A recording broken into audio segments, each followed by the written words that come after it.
of labor issues. Tax system. How does your tax system affect inequality in a country? Then, thank God Dr. Tive is here. I know he's going to delve on education and health. How do they also affect inequality? Those are where incomes comes in. Vertical, horizontal, labor, tax, education. Let me elaborate. In terms of vertical, what do we mean? The difference between the rich and the what? The poor. That's the vertical inequality we are talking about. When we talk about horizontal inequality, we are looking at where people of similar background, status, qualification, etc. have differences in income. Does it happen? You see people with similar background, they have the same qualification, they have everything in common, but yet they are not the same when it comes to income. Don't be God designer, now you are policy maker. So you begin to ask yourself, so those are the things you start designing policies that will enable you to cover. So you see somebody with a bachelor of education, another one with bachelor. This one doesn't even have 1 naira, whereas this one has all the money on earth. So that's where when we get to opportunity, you see how all these things are linked. Then what can cause this vertical and horizontal inequality? The three culprits are there. First is the labor market.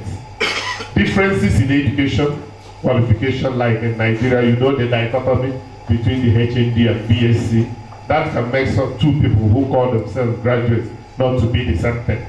So you now see that differences in education, qualification. Then skills. What kind of skill do you have? That's why people in education have been saying, are we interested in certificates or are we interested in acquiring skills? You may have a certificate without a skill, and that may now make you on a less equal than someone who holds the same certificate as you. You see somebody with BSc who is better equipped than someone with PhD. You see someone that has PhD who has only BSc.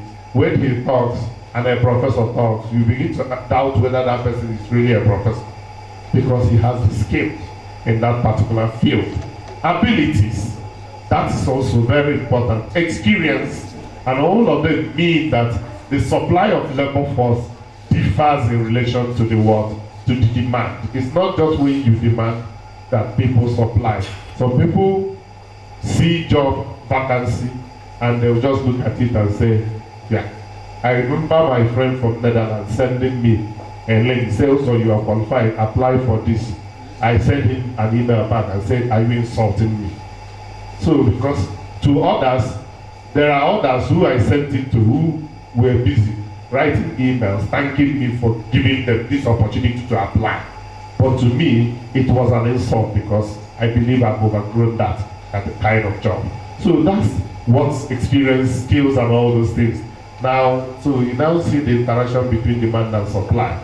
It's no longer the same based on your qualification and your every other thing. The tax system also can bring inequality. Impact of taxes that is regressive in effect.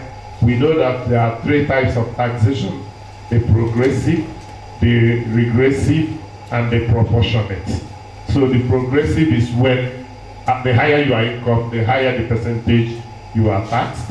The regressive is the opposite, and the proportionate is equal.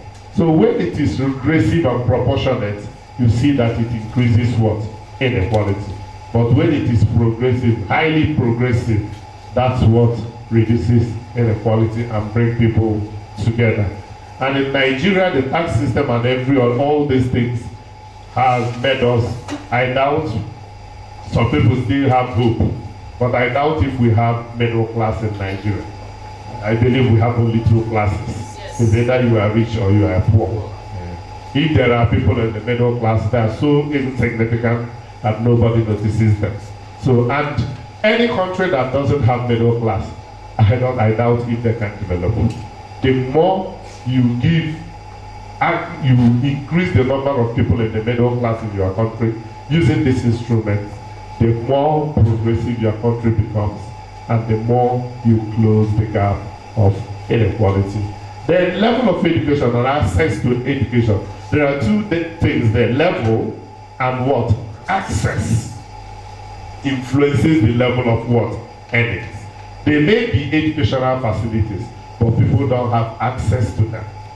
I was in Niger State some months ago where we visited a school where we had 189 pupils in one classroom, primary 2A, 189, and one teacher is talking to them.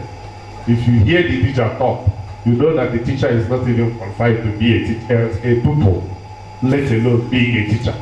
And you now see him confusing 189 children, because I don't call it teaching. It's confusion, because she is not qualified to be a teacher in the first place, and you now give her 189 people to confuse. You now know what it will result to. That is where education comes in.